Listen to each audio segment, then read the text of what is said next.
As-tu déjà ressenti ce moment étrange où quelque chose a changé dans la façon dont quelqu'un te regardait? Ce n'était pas dramatique, pas un conflit ouvert, juste un glissement subtil dans l'énergie entre vous. Peut-être que leurs yeux ne cherchaient plus les tiens avec la même intensité. Peut-être que leur ton avait perdu cette note de considération qu'ils portaient avant. Peut-être qu'ils commençaient à parler par-dessus toi dans les conversations ou à ignorer tes suggestions comme si elles étaient transparentes. Tu ne peux pas pointer un moment précis où tout a basculé, mais tu sais, au fond de toi, que quelque chose s'est érodé. Le respect s'est évaporé silencieusement, comme de l'eau qui fuit d'un récipient fissuré que tu ne savais même pas être brisé. Ce qui te hante, c'est de ne pas comprendre pourquoi. Tu te rejoues les interactions dans ta tête, cherchant l'erreur fatale, le moment où tu as tout gâché. Mais il n'y a pas de moment unique. Le respect ne se perd pas dans les grandes trahisons visibles.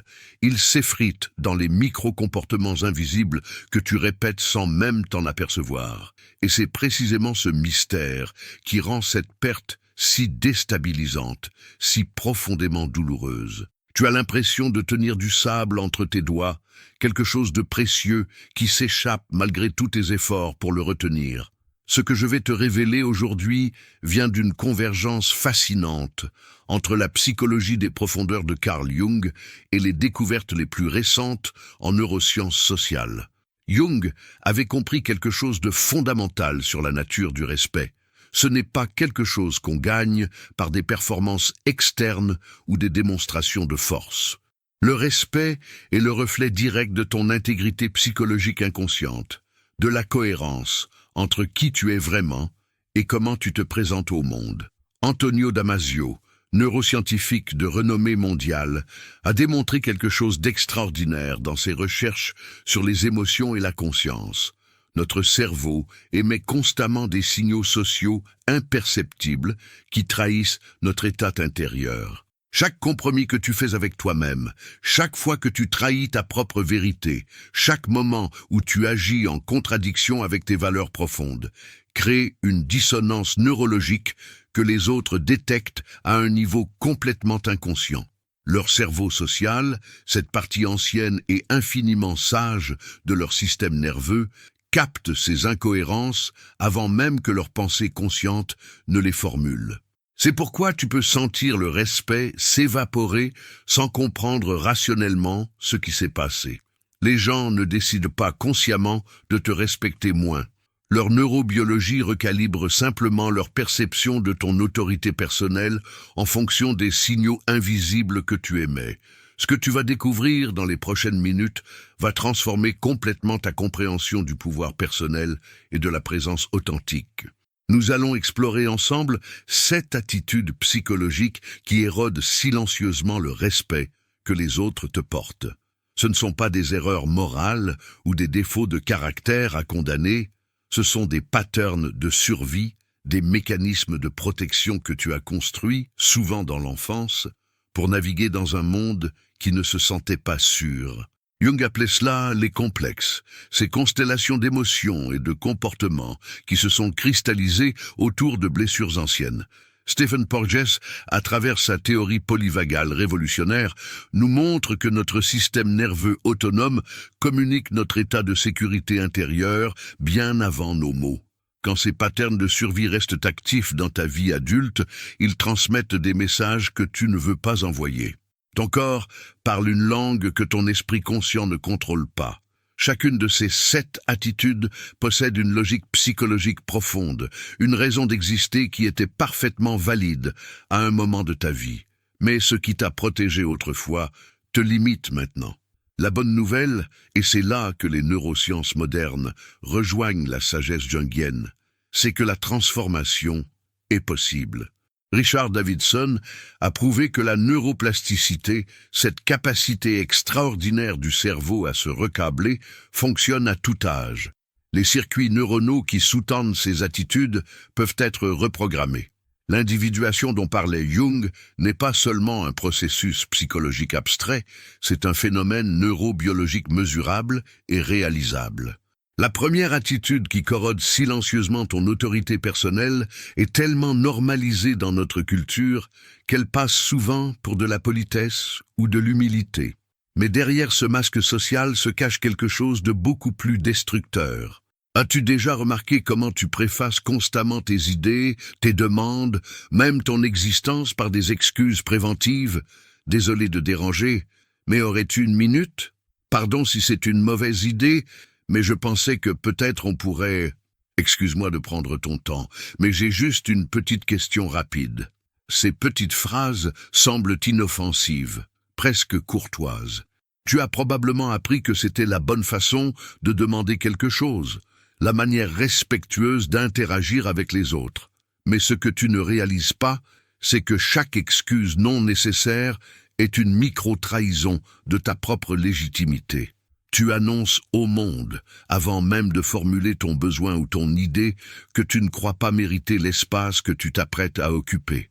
Tu négocies ton droit d'exister avant même d'avoir commencé à exister.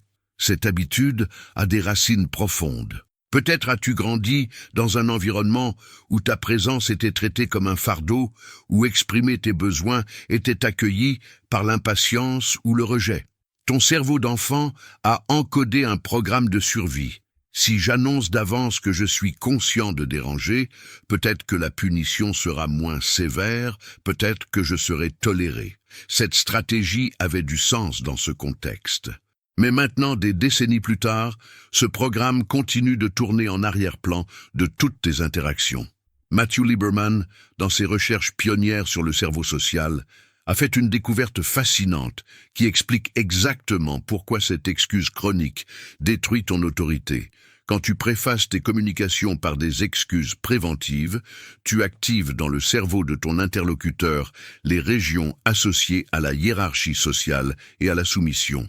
Leur système nerveux te catégorise inconsciemment, en quelques millisecondes, comme quelqu'un qui occupe une position inférieure dans la structure sociale.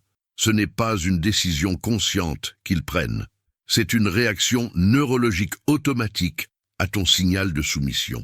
Jung avait identifié ce phénomène à travers le concept de la persona, ce masque social que nous portons.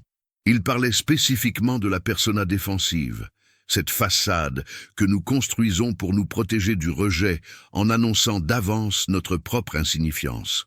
Le problème, c'est que cette persona ne nous protège pas, elle nous rend invisibles.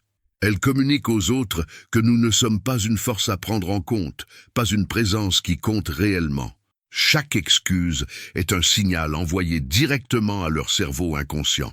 Cette personne ne croit pas en sa propre valeur, tu n'as pas besoin de la respecter. Joseph Ledoux, dont les travaux sur l'amygdale et les circuits émotionnels ont révolutionné notre compréhension de la peur et de la mémoire émotionnelle, nous montre quelque chose de crucial. L'amygdale de ton interlocuteur scanne constamment l'environnement social pour des signaux de dominance et de soumission. C'est un système ancien, hérité de millions d'années d'évolution, qui évalue en temps réel où chaque personne se situe dans la hiérarchie. Quand tu t'excuses chroniquement, tu transmets un signal primaire de soumission. Leur amygdale le détecte instantanément, bien avant que leur cortex préfrontal ne formule consciemment un jugement. Le respect, au niveau neurobiologique, n'est pas accordé à ceux qui demandent constamment permission d'exister. Il est automatiquement attribué à ceux qui habitent pleinement leur légitimité, qui occupent l'espace social avec une assurance tranquille qui ne nécessite aucune justification. Ce n'est pas de l'arrogance, c'est de l'ancrage. C'est la différence entre quelqu'un qui dit « désolé de déranger », mais pourrais-tu examiner mon rapport et quelqu'un qui dit « j'ai préparé ce rapport, j'aimerais avoir ton feedback ». Les deux demandent la même chose, mais l'énergie psychologique est complètement différente. L'un négocie son droit d'être là, l'autre affirme simplement sa présence légitime. Ce que tu appelles probablement de la politesse ou de l'humilité est en réalité quelque chose de beaucoup plus complexe psychologiquement. C'est une stratégie de gestion de l'anxiété sociale ancrée dans un complexe d'infériorité non résolu. Jung observait comment ces complexes se forment dans l'enfance et continuent de gouverner nos comportements des décennies plus tard. Si ton existence même semblait nécessiter une justification constante quand tu étais enfant, ton cerveau a encodé ce schéma comme la vérité fondamentale sur ta place dans le monde.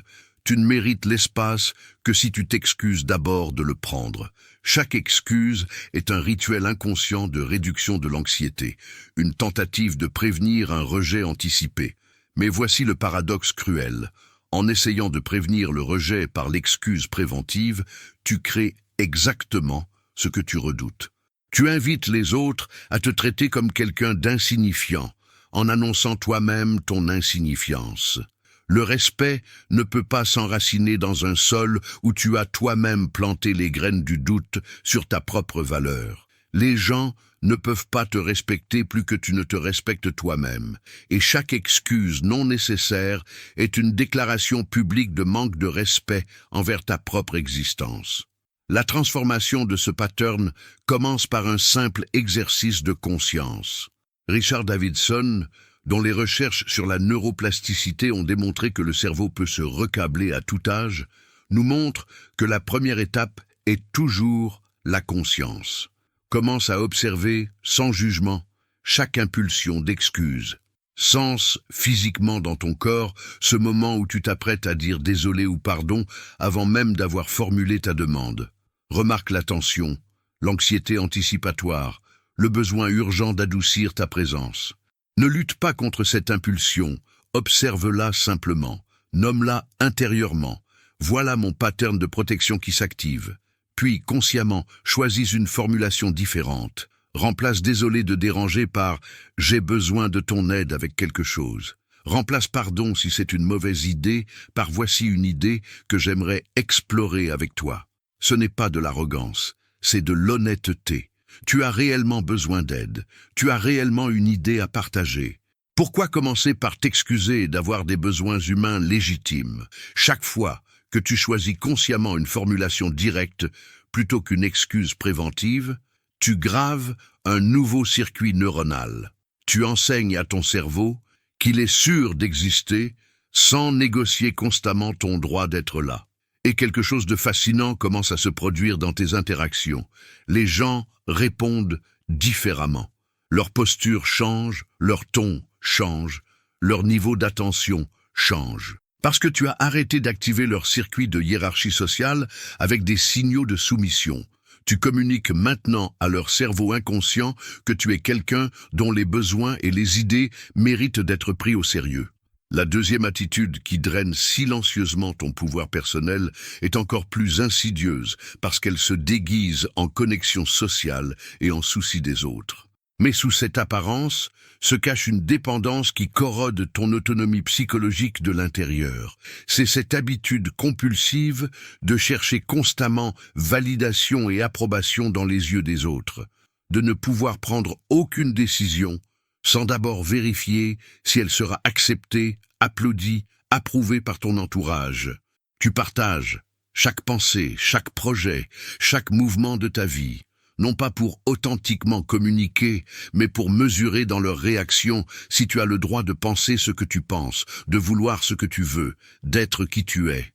C'est une hémorragie invisible de pouvoir personnel, un saignement continu de ton autorité intérieure vers l'extérieur. Chaque fois que tu places le siège de ton jugement dans le regard d'autrui plutôt que dans ton propre centre, tu abandonnes un petit fragment de ta souveraineté psychologique. Tu te transformes en satellite qui orbite autour d'autres personnes au lieu d'être ton propre soleil gravitationnel. Cette dynamique a des racines développementales profondes. Nous avons tous besoin, en tant qu'enfants, de validation externe pour construire un sens stable de soi. Mais quelque chose se passe quand cette validation est conditionnelle, imprévisible, ou utilisée comme outil de contrôle. L'enfant apprend que son propre ressenti intérieur ne peut pas être une boussole fiable. La seule façon de savoir si quelque chose est bon, correct, acceptable, c'est de lire les signaux externes des figures d'autorité. Lisa Feldman Barrett, dont les recherches révolutionnaires sur la construction des émotions ont transformé notre compréhension de la vie affective, nous montre que le cerveau ne reçoit pas passivement des émotions du monde extérieur. Le cerveau construit activement les émotions à partir de prédictions basées sur l'expérience passée. Quand ton système nerveux a appris à dépendre de validation externe pour se sentir stable et en sécurité, il prédit constamment un besoin de vérification sociale avant de pouvoir éprouver une émotion de certitude ou de confiance. Tu ne peux littéralement pas te sentir sûr d'une décision jusqu'à ce que tu aies vu l'approbation dans les yeux de quelqu'un d'autre. Ce n'est pas une faiblesse de caractère, c'est un câblage neurologique forgé dans l'expérience répétée. Le problème, c'est que ce câblage te trahit dans tes interactions adultes. Quand tu cherches constamment validation externe, tu transmets inconsciemment quelque chose de fondamental. Tu n'as pas de centre gravitationnel intérieur, pas d'autorité propre à partir de laquelle opérer. Les autres le sentent avant même de le comprendre consciemment. Leur système nerveux détecte ton instabilité, ton besoin constant de béquilles externes pour te tenir debout psychologiquement. Et le respect, qui nécessite une perception d'autonomie et de solidité intérieure, commence à s'effriter. Jung avait identifié ce phénomène avec une clarté remarquable à travers son concept du soi et de la projection. Il parlait de ces moments où nous projetons notre autorité intérieure sur des figures externes, où nous donnons à d'autres personnes le pouvoir de nous dire qui nous sommes et ce que nous valons. Au lieu d'intégrer le soi comme centre de validité et de jugement, nous plaçons ce juge intérieur dans le regard d'autrui. Nous les transformons en miroirs dont nous avons besoin pour nous voir nous-mêmes. Cette projection crée une fragmentation psychologique profonde. Tu n'es plus une entité cohérente qui existe indépendamment du regard externe. Tu deviens un ensemble de réactions aux perceptions des autres, une collection de réponses à leurs approbations ou désapprobations. Daniel Siegel, dans son travail brillant sur la neurobiologie interpersonnelle et l'intégration cérébrale, démontre comment cette fragmentation se manifeste neurologiquement. Le cerveau intégré possède une communication fluide entre différentes régions, permettant une conscience cohérente de soi-même comme agent autonome. Mais quand l'identité dépend constamment de validation externe, cette intégration est compromise. Tu développes ce que Siegel appelle une dysrégulation chronique, une incapacité à maintenir un état émotionnel stable sans input constant de l'environnement social. Boris Cyrulnik, psychiatre français dont les recherches sur la résilience ont illuminé comment certaines personnes survivent aux traumatismes les plus extrêmes, a découvert quelque chose de profondément significatif. Les individus qui traversent des adversités majeures sans se briser complètement possèdent tous une caractéristique commune, une source interne de validation et de sens. Ils ont construit, souvent contre toute attente, un narratif intérieur qui ne dépend pas de l'approbation externe pour exister. Cette validation interne fonctionne comme un ancre psychologique dans la tempête. Les autres sentent intuitivement cette solidité. Ils détectent quelqu'un qui possède un centre gravitationnel propre, quelqu'un qui existe pleinement même sans leurs hochements de tête approbateurs. Et c'est précisément là que le respect s'enracine naturellement. Le respect ne va pas vers ceux qui mendient constamment confirmation de leur valeur. Il gravite spontanément vers ceux qui possèdent une certitude tranquille sur leur propre légitimité, qui n'ont pas besoin de vérifier dans 20 regards différents s'ils ont le droit d'exister comme ils existent. Cette autonomie psychologique n'est pas de l'arrogance ou de l'indifférence aux autres, c'est simplement la capacité de consulter d'abord ton autorité intérieure avant de chercher des opinions externes. Stephen Porges, à travers sa théorie polyvagale qui a révolutionné notre compréhension du système nerveux autonome, nous révèle le mécanisme neurobiologique précis de cette dynamique. Le nerf vague, cette autoroute de communication entre le cerveau et le corps, transmet constamment des informations sur ton état de sécurité intérieure. Quand tu possèdes une validation interne stable, ton système nerveux ventral vagal, la branche associée à l'engagement social sain, est activé. Tu transmets inconsciemment des signaux de sécurité et de stabilité. Les autres se sentent en sécurité autour de toi, parce que ton système nerveux leur communique que tu es quelqu'un d'ancré. Mais quand tu dépends chroniquement de validation externe, Ton système nerveux oscille constamment entre sympathique activé et dorsale vagale, entre hypervigilance anxieuse et effondrement. Cette dysrégulation se transmet socialement. Les autres captent ton instabilité à travers 1000 microsignaux, le ton de ta voix, la tension dans ton corps, le besoin dans tes yeux. Ils détectent quelqu'un dont le système nerveux cherche désespérément ancrage externe. Et inconsciemment, pour se protéger de cette instabilité, ils recalibrent leur propre engagement. Ils se retirent émotionnellement, créent de la distance, cessent de te traiter comme quelqu'un de solide sur qui on peut compter. La transformation de ce pattern de dépendance commence par une pratique que Jung appelait l'amplification de la voix intérieure. Avant de chercher validation externe pour une décision ou une pensée, arrête-toi consciemment. Pose-toi la question, qu'est-ce que je ressens réellement à ce sujet? Pas ce que je devrais ressentir, pas ce que les autres voudraient que je ressente, mais ce que mon intelligence somatique, cette sagesse corporelle profonde, me dit. Antonio Damasio a prouvé dans ses recherches pionnières que les décisions les plus sages émergent de l'intelligence émotionnelle du corps, pas seulement des calculs rationnels du cortex préfrontal. Quand tu consultes d'abord cette sagesse intérieure, quand tu donnes le temps à ton propre système de guidage de se prononcer avant de solliciter des opinions externes, tu commences à reconstruire ton autorité psychologique. Tu réapprends à faire confiance à ton propre compas interne. Et quelque chose de remarquable se produit. Les décisions que tu prends depuis cet espace d'autorité intérieure portent une signature énergétique complètement différente. Quand tu communiques une décision ancrée dans ta propre certitude somatique, plutôt que dans une collection d'approbations externes, les autres le sentent. Leur neurobiologie détecte la différence entre quelqu'un qui parle depuis son centre et quelqu'un qui récite ce qu'il pense que les autres veulent entendre. Le respect revient naturellement, pas parce que tu le demandes, mais parce que tu as cessé de le mendier et que tu as commencé à l'incarner.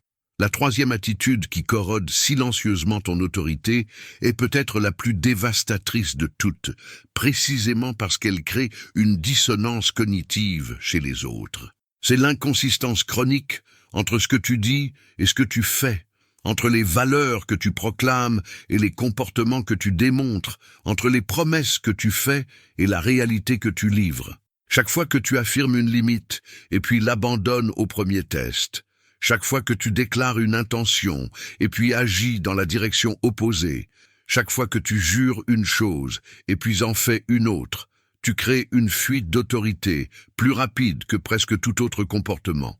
Cette inconsistance est dévastatrice parce qu'elle attaque la prédictibilité, cette qualité fondamentale que le cerveau humain nécessite pour accorder confiance et respect.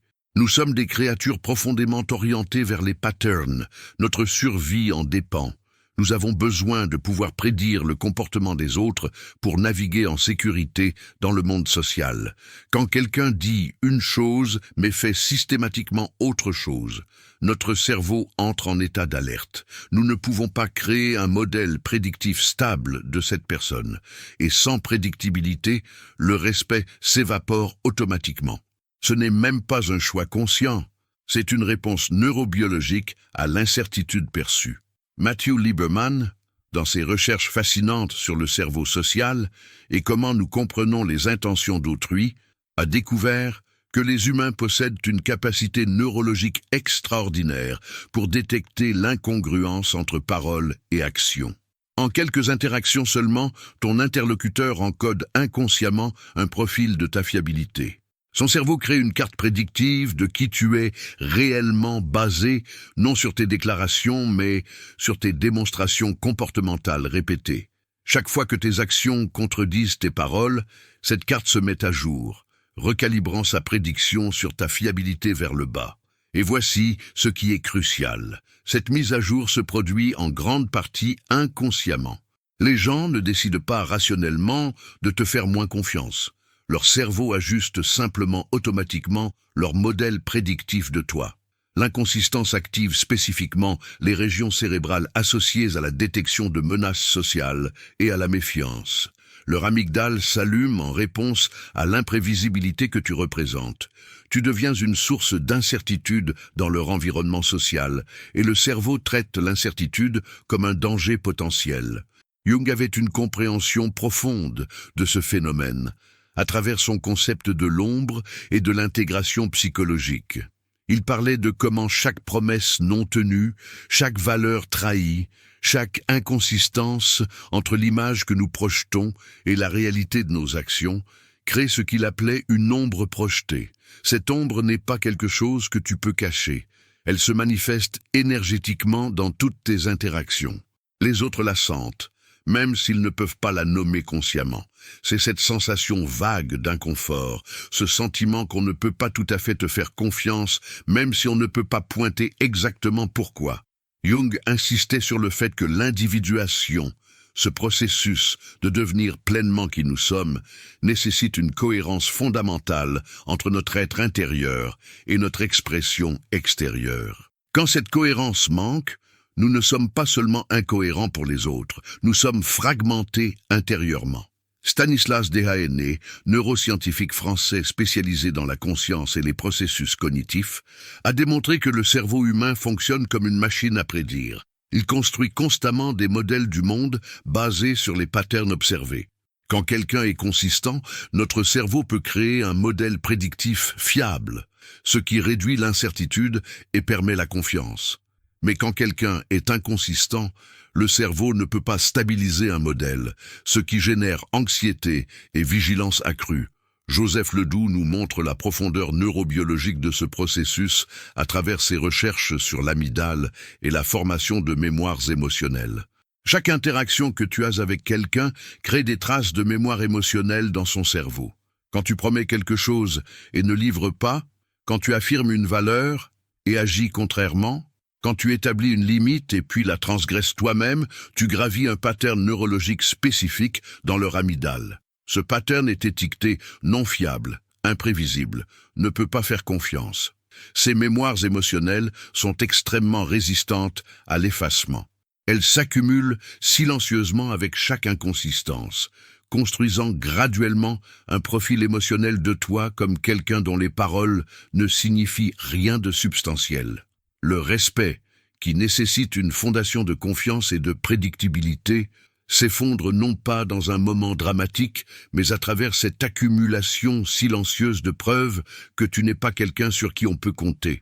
Chaque promesse trahie est une goutte d'eau qui érode la pierre de ta crédibilité personnelle. Au début, personne ne remarque. Puis, un jour, la pierre est creusée d'un gouffre, et personne ne peut se rappeler exactement quand c'est arrivé. Mais l'inconsistance ne détruit pas seulement le respect externe, elle fragmente ton identité intérieure de façon que tu ne réalises peut-être pas pleinement. Daniel Siegel, dans son travail magnifique sur l'intégration neuronale et le développement psychologique sain, explique que l'intégration, cette coordination harmonieuse entre différentes régions du cerveau, nécessite cohérence entre intention et action. Quand il y a une dissonance chronique entre ce que tu dis vouloir faire et ce que tu fais réellement, ton cerveau développe ce que Siegel appelle une non-intégration, une fragmentation, où différentes parties de toi opèrent selon des agendas contradictoires. Cette fragmentation se manifeste comme anxiété, confusion identitaire, difficulté à maintenir un sens stable de qui tu es. Tu commences à te sentir comme un étranger à toi-même, incapable de prédire tes propres comportements futurs. Si tu ne peux pas te faire confiance à toi-même, comment peux-tu attendre que les autres te fassent confiance? L'inconsistance externe est toujours le reflet d'une désintégration interne. Les autres ne font que refléter dans leur perte de respect la vérité que tu vis déjà intérieurement, l'incapacité à te respecter toi-même en tant qu'être cohérent et fiable. La reconstruction de l'intégrité, ce retour vers la cohérence entre parole et action, est un processus neurologique autant que psychologique. Richard Davidson a prouvé à travers des décennies de recherche sur la neuroplasticité que le cerveau peut se recabler à tout âge, que de nouveaux circuits peuvent se former et que de vieux patterns peuvent s'affaiblir. La clé et la répétition intentionnelle de comportements cohérents. Commence modestement, commence où tu es. Identifie une seule promesse, une seule petite promesse que tu peux te faire à toi-même et tenir avec une fiabilité absolue. Peut-être c'est aussi simple que je vais méditer 5 minutes chaque matin ou je vais répondre aux messages dans les 24 heures. Quelque chose de suffisamment petit que tu peux réellement honorer sans exception. Puis tiens cette promesse religieusement, jour après jour après jour. Chaque fois que tu alignes action avec intention, tu gravis un nouveau circuit neuronal de fiabilité. Ton cerveau enregistre cette cohérence et graduellement, ta psyché commence à se réorganiser autour de cette nouvelle évidence que tu es quelqu'un dont les paroles signifient réellement quelque chose. Cette intégration se transmet ensuite automatiquement dans toutes tes interactions. Les autres commencent à sentir la différence. Ils ne peuvent peut-être pas articuler consciemment ce qui a changé, mais leur système nerveux détecte que tu es devenu prédictible dans le bon sens du terme, fiable, quelqu'un dont les paroles portent du poids, parce qu'elles sont soutenues par des actions cohérentes. Le respect revient naturellement, non pas parce que tu l'as demandé, mais parce que tu es devenu quelqu'un dont la présence même communique intégrité. Lequel de ces premiers signes te parle le plus ? Reconnais-tu en toi ces patterns d'excuses chroniques, de recherche constante de validation externe ou d'inconsistance entre tes paroles et tes actions? Prends un moment pour noter en commentaire celui qui résonne le plus profondément. Pas pour te juger, mais pour marquer consciemment ce moment de reconnaissance. La transformation commence toujours par voir clairement ce qui est. La quatrième attitude, qui érode silencieusement ton autorité personnelle, est l'absence de limites claires et honorées dans tes relations. C'est cette tendance à accepter le manque de respect, les intrusions, les violations de ton temps, de ton énergie, de ton espace psychologique, tout en restant silencieux ou en souriant, comme si tout allait bien. Tu dis oui quand chaque fibre de ton être crie non.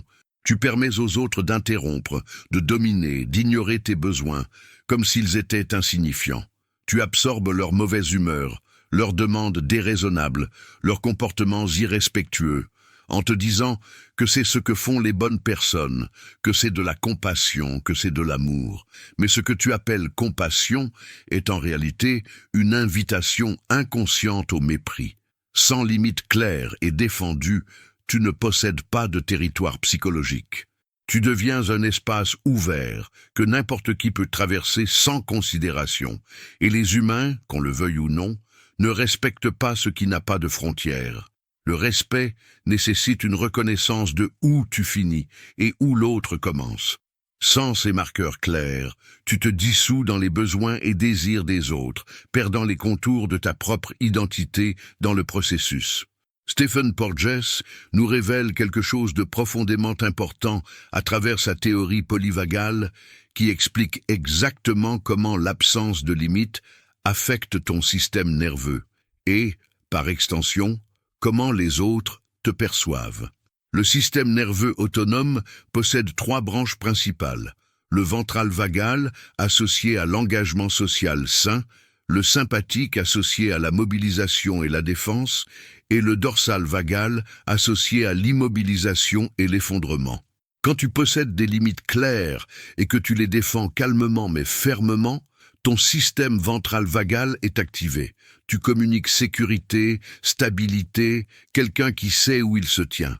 Mais quand tu n'as pas de limites, ou pire, quand tu as des limites que tu n'honores pas, ton système nerveux oscille de façon chaotique entre activation sympathique anxieuse, je devrais défendre mes limites, mais j'ai peur, et effondrement dorsal vagal, je ne peux rien faire, je dois juste endurer. Cette dysrégulation se transmet socialement à travers 1000 signaux subtils. Les autres le détectent dans ton langage corporel, dans les micro-expressions de ton visage, dans la qualité de ta voix. Leur propre système nerveux capte cette instabilité et recalibre inconsciemment. Ils te catégorisent comme quelqu'un sans territoire défini, quelqu'un qui ne protège pas ses propres frontières. Et neurologiquement, cela désactive leur respect. Jung avait une compréhension remarquable de ce phénomène à travers son analyse des complexes et de la persona. Il parlait spécifiquement du complexe du sauveur martyr, cette constellation psychologique où quelqu'un sacrifie systématiquement ses propres besoins au nom d'être bon ou aimant. Cette persona de disponibilité illimitée semble vertueuse en surface, mais Jung reconnaissait qu'elle masquait souvent une terreur profonde du rejet ou de l'abandon. En refusant d'établir des limites, tu espères inconsciemment devenir indispensable, tellement nécessaire que les autres ne pourront pas te quitter. Mais le paradoxe est cruel. En te rendant totalement disponible, tu te rends aussi totalement invisible. Les gens ne voient plus une personne avec des besoins et des désirs propres, ils voient une ressource à utiliser. Antonio Damasio démontre dans ses recherches sur les émotions et la prise de décision que le cerveau évalue constamment les coûts et bénéfices dans les relations sociales. Quand quelqu'un n'a pas de limite, le coût de l'exploiter est zéro. Le cerveau de l'autre, opérant selon des calculs inconscients de maximisation des ressources, commence naturellement à prendre plus sans donner en retour. Ce n'est même pas nécessairement de la malveillance consciente, c'est simplement le cerveau faisant ce qu'il fait, optimisé selon ce qui est permis. Lisa Feldman-Barrett, dans ses recherches révolutionnaires sur la construction des émotions et la prédiction cérébrale, nous montre comment le cerveau construit le sens du soi. L'identité n'est pas une chose fixe que nous possédons, c'est une prédiction active que le cerveau construit continuellement, basée sur où je finis et où le monde externe commence. Les limites psychologiques sont les marqueurs de cette frontière. Quand ces limites sont claires, ton cerveau peut maintenir une prédiction stable de qui tu es comme entité séparée et autonome. Mais quand les limites sont floues ou inexistantes, cette prédiction se désintègre. Tu commences à te sentir envahi, dissous, comme si tu n'existais que comme extension des besoins et désirs des autres. Cette confusion identitaire se transmet dans toutes tes interactions. Les autres sentent que tu n'as pas de centre défini, pas de territoire psychologique clair. Et sans ce sens de territoire, leur cerveau ne peut pas te catégoriser comme quelqu'un à respecter. Le respect, après tout, est la reconnaissance de l'autonomie et de l'intégrité d'un autre être. Comment respecter quelqu'un qui ne se respecte pas assez lui-même pour définir et défendre son propre espace? Boris Cyrulnik, dans son travail profond sur l'attachement et la résilience, a découvert quelque chose de fascinant sur les relations les plus saines et les plus durables. Elles possèdent toutes des limites claires et mutuellement respectées. Le respect dans ces relations n'émerge pas de l'absence de limites par gentillesse illimitée, mais précisément de la présence de frontières honorées avec bienveillance mutuelle. Chaque personne sait où l'autre se tient, ce qui est acceptable et ce qui ne l'est pas. Cette clarté crée paradoxalement plus d'intimité, pas moins, parce que dans cet espace défini, les deux personnes peuvent être authentiques sans craindre d'envahir ou d'être envahies. Matthew Lieberman prouve dans ses recherches sur le cerveau social que le cerveau humain valorise profondément la prévisibilité dans les relations. Les limites claires créent cette prévisibilité. On sait ce qu'on peut attendre, où on peut aller, ce qui sera toléré.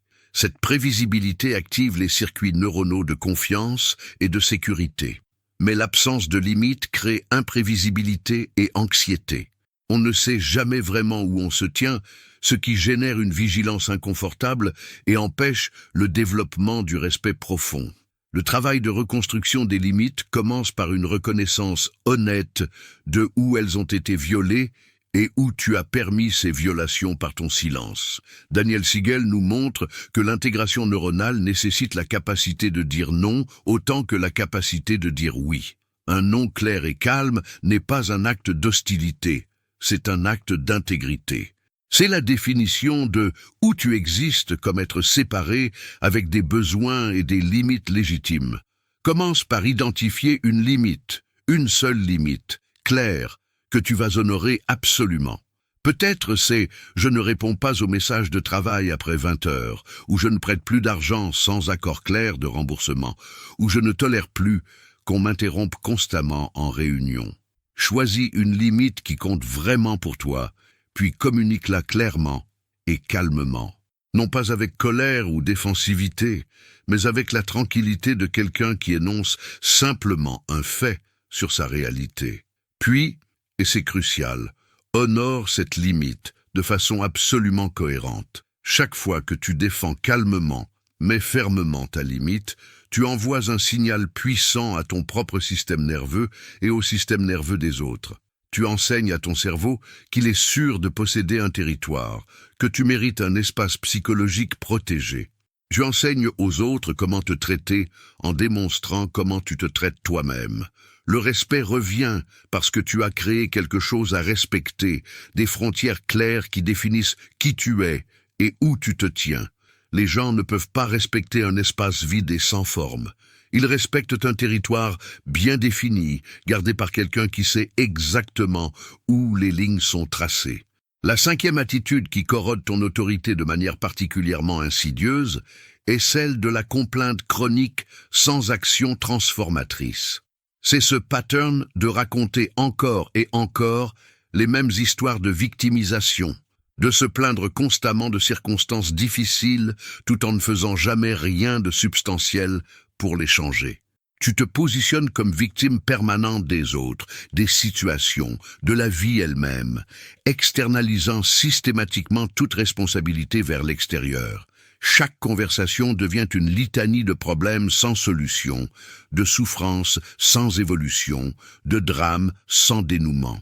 Cette attitude érode le respect plus rapidement que presque tout autre parce qu'elle communique quelque chose de fondamental sur ton rapport au pouvoir personnel. Tu n'en as pas, ou du moins, tu ne crois pas en avoir. Tu te présentes comme quelqu'un à qui les choses arrivent, jamais comme quelqu'un qui fait arriver les choses.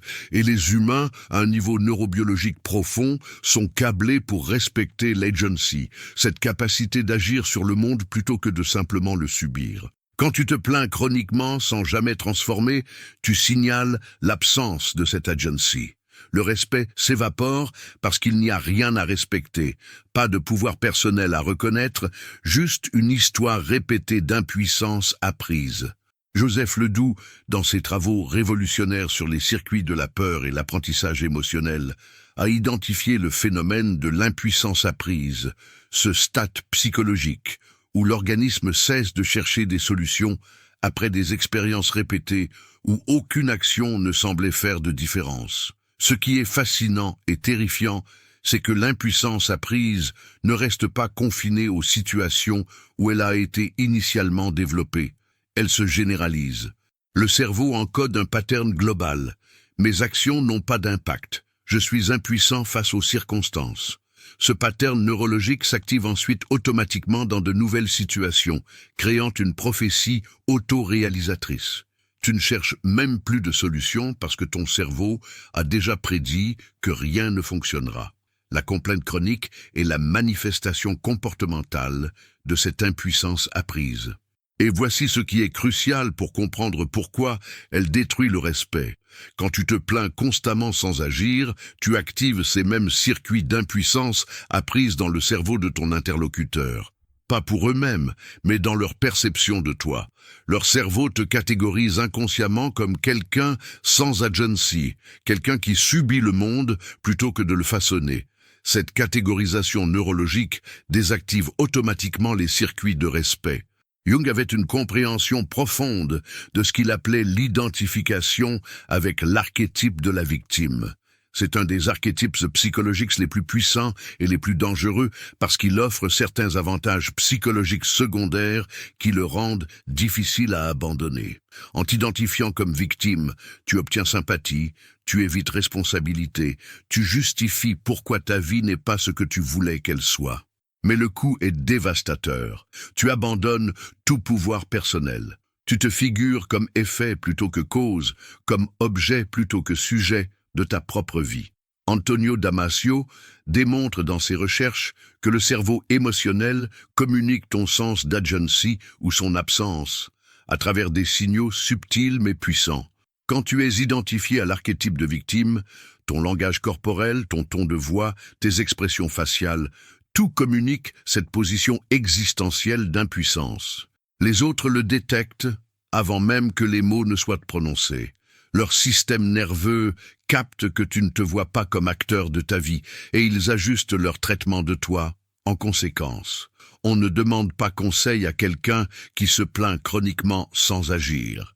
On ne leur confie pas de responsabilités importantes. On ne les considère pas comme partenaires dans des entreprises sérieuses. Le respect nécessite une reconnaissance de pouvoir, et tu as abdiqué ce pouvoir en te définissant comme victime permanente. Richard Davidson a fait des découvertes extraordinaires sur la neuroplasticité et comment les patterns mentaux répétés créent des autoroutes neuronales. Chaque fois que tu racontes ton histoire de victimisation, chaque fois que tu te plains sans chercher de solution, tu renforces littéralement les circuits cérébraux de l'impuissance. Ces circuits deviennent plus forts, plus rapides, plus automatiques avec la répétition. Éventuellement, le cerveau par défaut dans cette interprétation victimisante de tous les événements. Lisa Feldman Barrett explique que le cerveau fonctionne comme une machine à prédire, construisant continuellement des interprétations du monde basées sur les patterns passés. Quand tu as renforcé pendant des années les circuits de victimisation, ton cerveau prédit automatiquement des interprétations d'impuissance dans presque toutes les situations. Quelqu'un te fait une suggestion constructive, ton cerveau prédit une attaque et réagit défensivement. Tu rencontres un obstacle, ton cerveau prédit un échec inévitable et abandonne avant même d'essayer. Ces prédictions automatiques te maintiennent piégé dans un cycle où tu collectes constamment des preuves de ton impuissance, renforçant ainsi le pattern qui génère cette impuissance. Matthew Lieberman révèle dans ses recherches sur le cerveau social que les humains sont profondément câblés pour respecter l'agency et le pouvoir transformateur. Nous sommes attirés vers et nous accordons statut à ceux qui démontrent une capacité de changer leur réalité, de surmonter les obstacles, de transformer les défis en croissance. C'est un câblage évolutionnaire ancien. Dans les groupes ancestraux, ceux qui possédaient agency, qui pouvaient résoudre des problèmes et façonner les circonstances, étaient des alliés précieux. Le cerveau moderne conserve ce câblage. Quand quelqu'un se plaint chroniquement sans jamais démontrer de transformation, notre neurobiologie sociale les recatégorise inconsciemment.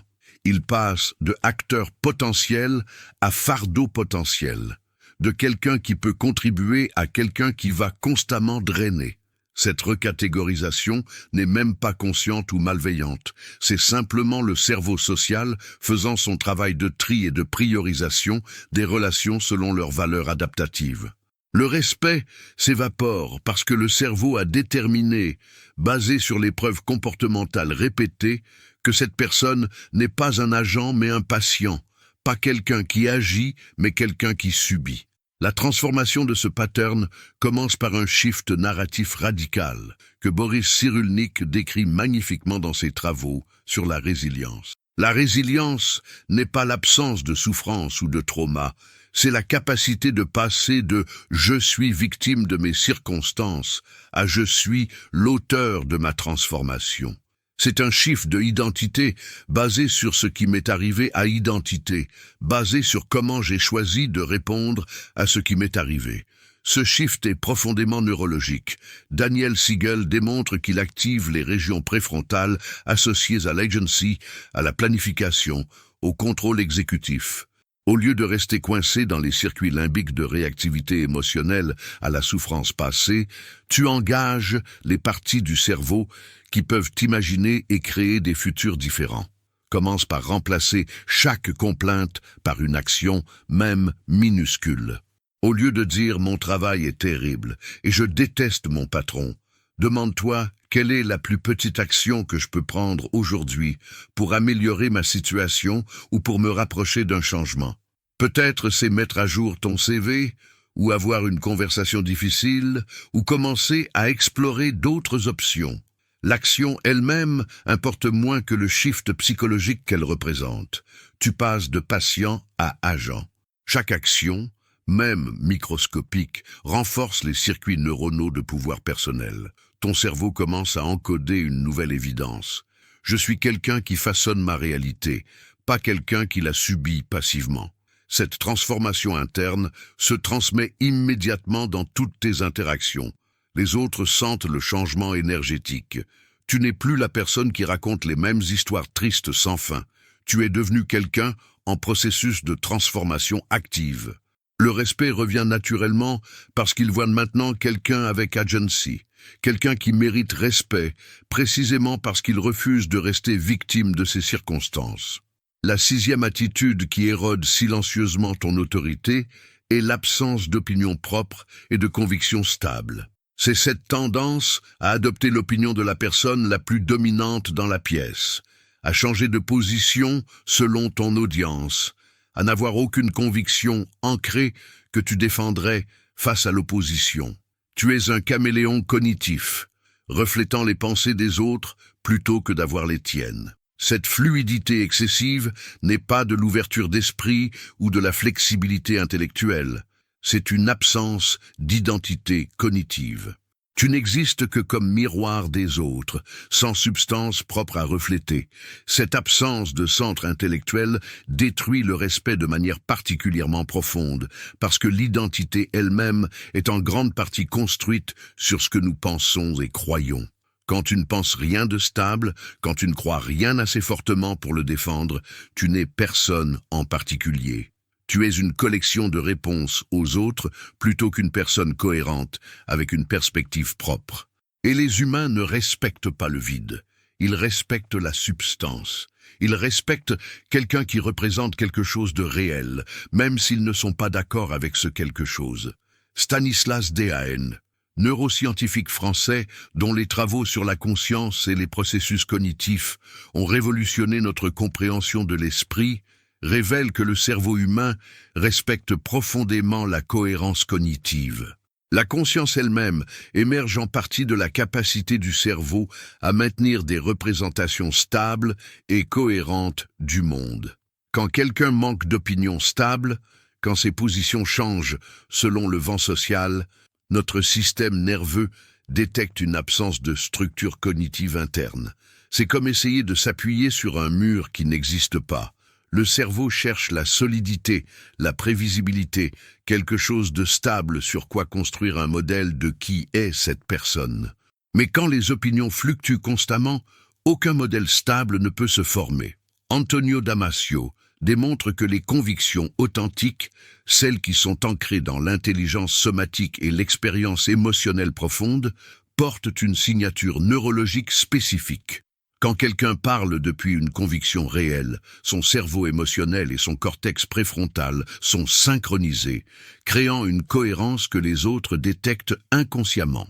Mais quand quelqu'un adopte simplement l'opinion du moment sans ancrage réel, cette synchronisation manque. Les autres sentent la dissonance, le manque d'authenticité, même s'ils ne peuvent pas l'articuler consciemment. Jung avait identifié ce phénomène comme l'absence de différenciation du soi. Le soi, dans la psychologie jungienne, est le centre de l'identité psychologique, l'organisateur autour duquel toute la personnalité se structure. Sans opinion propre et conviction stable, ce centre ne peut pas se former. Tu restes fragmenté, défini uniquement en relation aux autres plutôt que comme entité autonome. C'est ce que Jung appelait la participation mystique, cet état où les frontières psychologiques entre soi et l'autre sont floues, où tu ne sais pas où tes pensées finissent et où celles des autres commencent. Chez l'enfant, c'est développemental normal. Chez l'adulte, c'est une non-individuation, un échec à devenir un être psychologiquement séparé et autonome. Stephen Porges nous montre via la théorie polyvagale comment cette absence d'ancrage cognitif crée une dysrégulation sociale.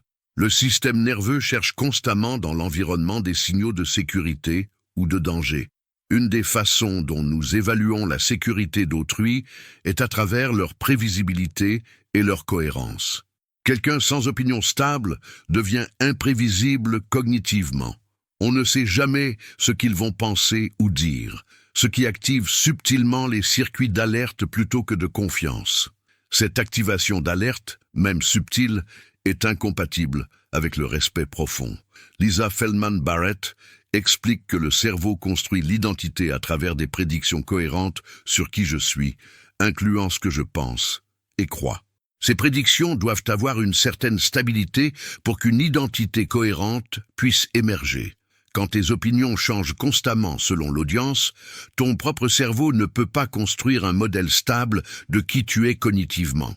Tu développes ce que Barrett appelle une fragmentation prédictive, où différentes versions de toi existent dans différents contextes sans aucune cohérence sous-jacente. Cette fragmentation est épuisante psychologiquement parce que tu dois constamment gérer ces multiples versions incohérentes, et elle est destructrice socialement parce que les autres ne peuvent jamais vraiment te connaître. Comment connaître quelqu'un qui est différent à chaque rencontre? Matthew Lieberman prouve dans ses recherches sur le cerveau social que nous accordons respect et autorité à ceux qui démontrent une structure cognitive stable. Cette stabilité signale fiabilité, intégrité, quelqu'un qui existe comme entité cohérente plutôt que comme collection de réactions aux attentes sociales. Le cerveau social humain est extraordinairement sensible à ces signaux de cohérence ou d'incohérence. En quelques interactions, nous avons déjà encodé si cette personne possède un centre cognitif solide ou si elle est juste un reflet des opinions dominantes autour d'elle. Joseph Ledoux révèle que les humains sont neurologiquement câblés pour chercher prévisibilité chez autrui. Cette prévisibilité réduit l'anxiété et permet la coopération sociale. Quelqu'un avec des convictions stables est prévisible dans le bon sens. Tu peux anticiper comment ils vont réagir, ce qu'ils vont soutenir, ce qui leur tient à cœur. Cette prévisibilité crée un sentiment de sécurité dans la relation. Mais quelqu'un sans opinion stable devient imprévisible de façon déstabilisante. Tu ne sais jamais quelle version de cette personne tu vas rencontrer aujourd'hui. Cette imprévisibilité cognitive active les circuits d'alerte et de vigilance. Le cerveau ne peut pas se détendre autour de l'imprévisible, et sans cette détente, le respect profond ne peut pas se développer. Les gens gravitent naturellement vers ceux qui possèdent ce que Daniel Siegel appelle un centre gravitationnel intellectuel, un ensemble stable de valeurs et de convictions autour duquel leurs pensées s'organisent. Ce centre ne signifie pas rigidité, il signifie intégrité. Tu peux évoluer dans tes opinions avec de nouvelles informations, mais cette évolution vient d'un processus réfléchi interne, pas d'une adaptation caméléonique aux opinions dominantes du moment. La construction de l'autorité cognitive commence par un processus que Jung appelait l'amplification de la conscience. Tu dois devenir conscient de tes propres pensées et croyances réelles, séparées des opinions que tu as absorbées passivement de ton environnement. Richard Davidson démontre que la pratique méditative et la réflexion consciente renforcent les régions préfrontales associées à la métacognition, cette capacité de penser sur ta propre pensée. Commence par identifier une conviction, une seule croyance que tu tiens assez fortement pour la défendre, même si tu étais seul dans cette position. Peut-être c'est une valeur éthique, une perspective sur comment traiter les autres, une compréhension de ce qui donne sens à la vie. Quelque chose qui vient vraiment de ton expérience et réflexion profonde, pas juste de ce que tu as entendu et répété. Puis, pratique à articuler cette conviction clairement et calmement, même face à l'opposition ou au désaccord. Daniel Siegel prouve que cette intégration cognitive, cet alignement entre ce que tu penses réellement et ce que tu exprimes ouvertement, crée une cohérence neuronale mesurable. Ton cerveau fonctionne de manière plus intégrée quand tu opères depuis l'authenticité cognitive. Cette intégration se transmet dans toutes tes interactions. Les autres commencent à sentir qu'ils parlent avec quelqu'un de réel, quelqu'un qui existe comme entité cognitive autonome. Le respect revient parce que tu es devenu quelqu'un à respecter, quelqu'un qui représente réellement quelque chose de substantiel et stable. Les gens savent maintenant où tu te tiens, même s'ils ne sont pas d'accord avec cette position. Et paradoxalement, ce désaccord respectueux est infiniment plus profond que l'accord vide de quelqu'un qui reflète simplement les opinions de tous sans jamais avoir les siennes. Combien de ces attitudes as-tu reconnues en toi jusqu'à présent? Es-tu en train de réaliser des patterns que tu répètes depuis des années sans les voir clairement? Note ton nombre en commentaire. Cette reconnaissance n'est pas une condamnation, c'est le début de la libération. La conscience est toujours la première étape de la transformation. La septième et dernière attitude qui corrode ton autorité personnelle est peut-être la plus visible et la plus immédiatement destructrice dans les interactions quotidiennes. La réactivité émotionnelle incontrôlée. C'est cette tendance à exploser au moindre déclencheur, à pleurer face à la moindre critique, à réagir impulsivement sans aucun espace entre stimulus et réponse. Tes émotions ne sont pas ressenties et traitées intérieurement, elles sont déchargées extérieurement sur ton environnement. Tu es comme un lac sans rivage qui déborde au moindre ajout d'eau, incapable de contenir ou de réguler ce qui t'arrive émotionnellement. Cette volatilité communicante, une absence fondamentale de gouvernance intérieure. Tu n'es pas le maître de ta propre maison psychologique. Tu es dominé par chaque vague émotionnelle qui survient. Et cette absence de maîtrise érode le respect plus profondément que tu ne le réalises. Les humains, à un niveau viscéral et ancien, ont besoin de sentir qu'ils peuvent prédire et donc se sentir en sécurité autour des autres. Quelqu'un d'émotionnellement volatile est fondamentalement imprévisible. On ne sait jamais quelle version de cette personne on va rencontrer. Quel mot innocent va déclencher une tempête? Quelle interaction normale va dégénérer en drame? Cette imprévisibilité active les circuits de vigilance et de protection, pas de respect et d'ouverture. Antonio Damasio, dans ses recherches pionnières sur les émotions et la raison, a démontré quelque chose de fondamental sur la régulation émotionnelle et le fonctionnement cérébral mature. Le cortex préfrontal, cette région la plus évoluée du cerveau humain, possède comme fonction cruciale la régulation des impulsions émotionnelles qui émergent des structures limbiques plus anciennes comme l'amygdale. Quand cette régulation fonctionne bien, tu ressens tes émotions pleinement, mais tu as la capacité de choisir comment y répondre. Il y a un espace, même bref, entre le ressenti et la réaction. Mais quand cette régulation échoue chroniquement, quand ton cortex préfrontal ne peut pas moduler les signaux de l'amygdale, tu deviens esclave de chaque impulsion émotionnelle. Tu passes en mode réactif automatique. Joseph Ledoux démontre que l'amygdale non régulée active les circuits de menace et de vigilance chez les autres. Quand tu es émotionnellement volatile, leur système nerveux te catégorise inconsciemment comme source potentielle de danger ou d'instabilité.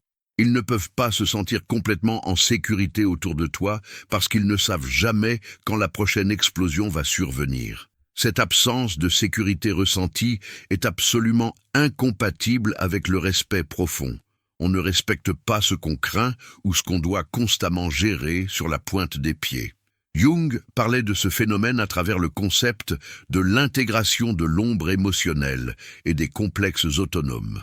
Un complexe, dans la terminologie jungienne, est une constellation d'émotions, de mémoires et de patterns comportementaux qui peut prendre possession de la conscience. Quand tu es réactif émotionnellement, ce ne sont pas vraiment toi qui réagis. C'est un complexe qui s'empare temporairement de ton ego conscient. Tu es possédé par ta propre colère, ta propre peur, ta propre douleur non intégrée. L'individuation, ce processus de devenir pleinement soi-même, nécessite d'intégrer ces complexes, de les reconnaître et de les métaboliser plutôt que d'être dominé par eux. Stephen Porges nous montre via la théorie polyvagale exactement comment cette dysrégulation se transmet socialement. Le système nerveux autonome possède ce qu'il appelle la neuroception, cette évaluation inconsciente et constante de sécurité ou de danger dans l'environnement. Quand ton propre système nerveux est dysrégulé, oscillant de façon chaotique entre activation sympathique élevée et effondrement dorsal vagal, tu transmets ces signaux de dysrégulation à travers ta posture, ton ton de voix, tes expressions faciales. Les autres captent cette instabilité à un niveau complètement inconscient. Leur propre système nerveux répond en mode protection, créant de la distance émotionnelle pour se préserver de ta volatilité. Daniel Siegel explique que l'intégration neuronale, cette coordination harmonieuse entre différentes régions du cerveau, nécessite ce qu'il appelle une fenêtre de tolérance émotionnelle.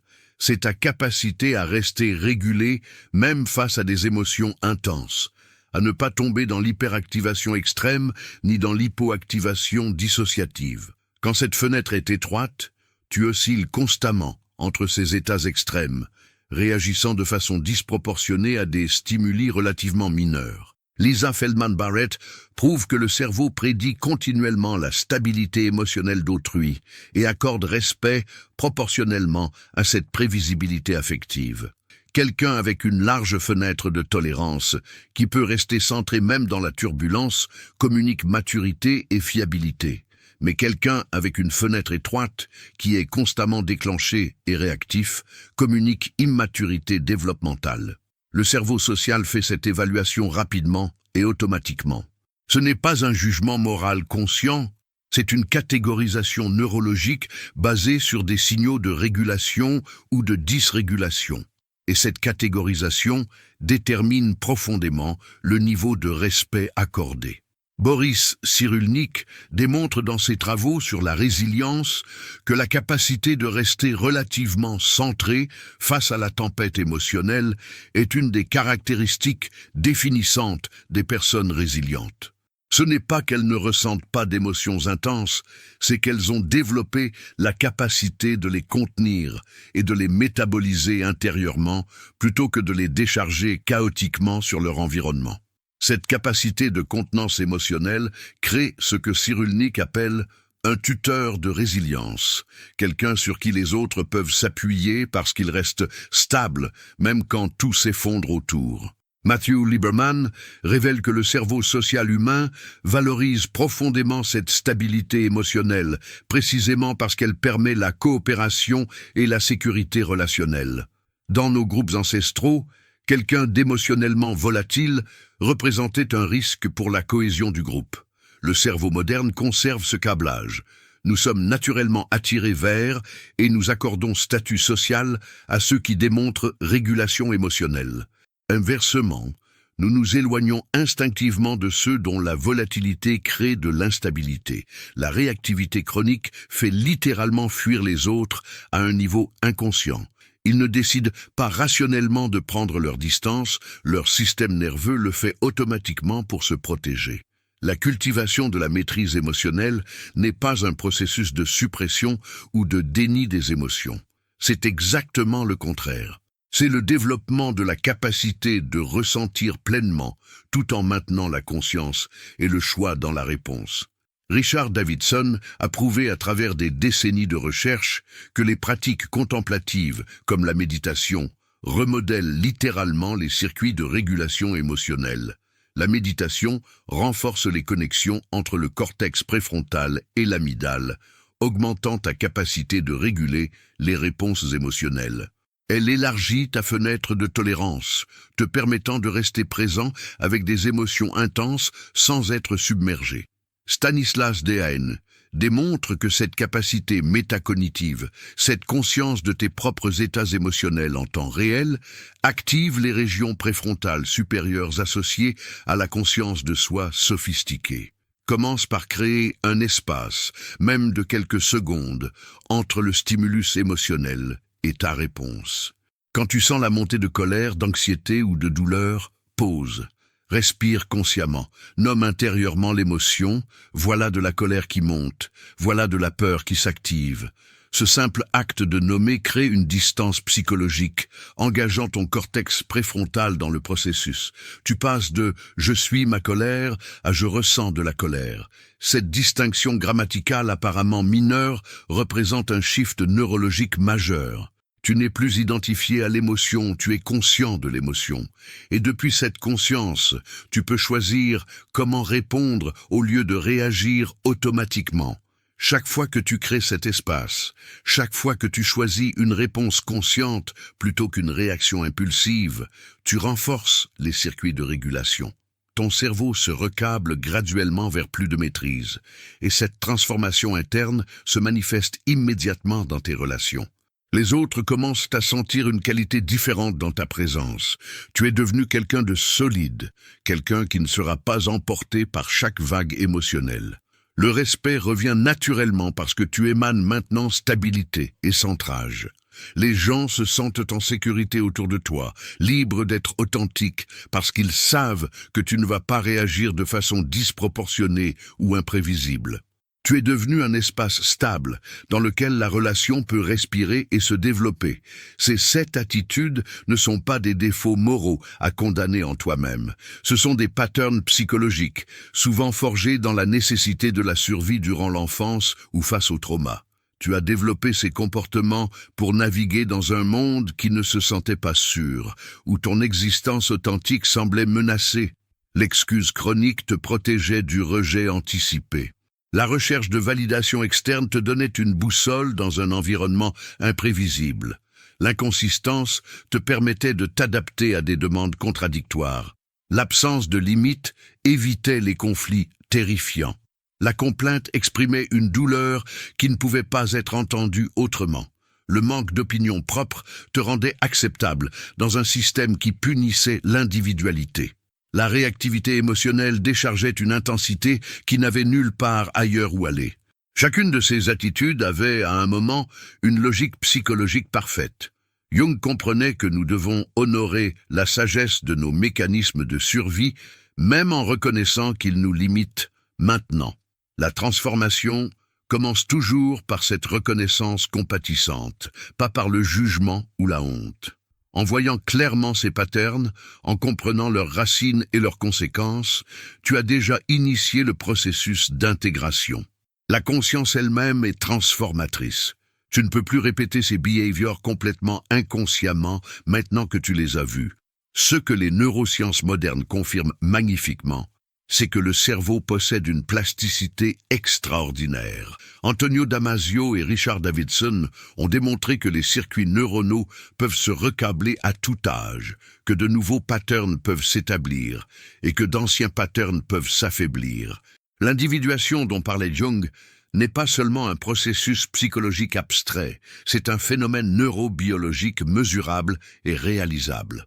Chaque fois que tu choisis consciemment un comportement différent, une affirmation directe plutôt qu'une excuse préventive, une consultation de ton autorité intérieure avant la validation externe, une action alignée avec tes paroles, une limite clairement défendue, une action transformatrice plutôt qu'une complainte, une conviction authentiquement tenue, une réponse régulée plutôt qu'une réaction impulsive, tu gravis un nouveau circuit neuronal. Tu enseignes littéralement à ton cerveau un nouveau pattern. Avec la répétition, ces nouveaux circuits deviennent plus forts, plus automatiques. Ce qui nécessitait effort conscient devient graduellement ta nouvelle normalité. Daniel Siegel explique que c'est le processus d'intégration neuronale, cette coordination croissante entre différentes régions du cerveau qui permet un fonctionnement plus cohérent et mature. Le respect ne peut pas être demandé ou exigé. Il émerge naturellement quand les autres perçoivent, consciemment ou inconsciemment, certaines qualités. Intégrité, cohérence, autonomie, stabilité, pouvoir personnel ancré non dans la domination, mais dans la présence authentique. Quand tu commences à transformer ces 7 attitudes, quand tu deviens quelqu'un qui existe pleinement sans s'excuser, qui possède une validation interne solide, dont les paroles sont soutenues par des actions cohérentes, qui défend ses limites avec fermeté calme, qui transforme plutôt que de se plaindre, qui représente des convictions réelles, qui reste centré dans la tempête émotionnelle, tu deviens quelqu'un que le cerveau social humain reconnaît automatiquement comme digne de respect. Ce n'est pas de l'arrogance ou de la dureté, c'est simplement l'incarnation de ton humanité pleinement intégrée. Stephen Porges montre que quand ton système nerveux est régulé et ancré, tu transmets des signaux de sécurité et de stabilité qui invitent les autres vers toi plutôt que de les repousser. Boris Cyrulnik démontre que cette intégration psychologique crée une présence qui peut être un tuteur de résilience pour les autres, quelqu'un qui, par sa simple stabilité, aide les autres à se stabiliser. Le respect commence quand tu cesses de négocier avec toi-même sur ta propre légitimité, quand tes paroles alignent parfaitement avec tes actions parce que les deux émergent du même centre intégré, quand tes limites sont aussi claires et non négociables que ta compassion est profonde. Quand ton autorité intérieure ne nécessite plus aucune validation externe pour exister pleinement, quand tu transformes activement ta réalité plutôt que de te plaindre passivement de tes circonstances, quand tu représentes quelque chose de substantiel et stable, même face à l'opposition, quand tu possèdes une maîtrise émotionnelle qui crée un espace sûr pour l'authenticité relationnelle. Les neurosciences et la psychologie profonde convergent sur cette vérité fondamentale. Tu n'es pas brisé. Tu es en processus d'intégration. Chaque jour t'offre 1000 opportunités de choisir consciemment, de renforcer les circuits de ton pouvoir authentique, de devenir graduellement la personne que tu respectes profondément en toi-même. Et quand tu incarnes ce respect envers toi-même, le respect des autres suit naturellement, inévitablement, comme une réponse neurobiologique à la présence intégrée que tu es devenue. Combien de ces 7 attitudes as-tu reconnues en toi ? Écris ton nombre en commentaire, pas pour te juger, mais pour marquer consciemment ce moment de reconnaissance. C'est le moment où la transformation devient possible. Et si cette exploration t'a touché, si tu as senti quelque chose s'illuminer dans ta compréhension de toi-même, partage cette vidéo avec quelqu'un qui a besoin de comprendre que perdre le respect n'est pas une fatalité, mais un appel au réveil psychologique. Quelle attitude vas-tu transformer en premier? Laquelle t'appelle le plus fortement vers l'intégration? Dis-le en commentaire. Ta transformation inspire la transformation des autres. Nous guérissons ensemble.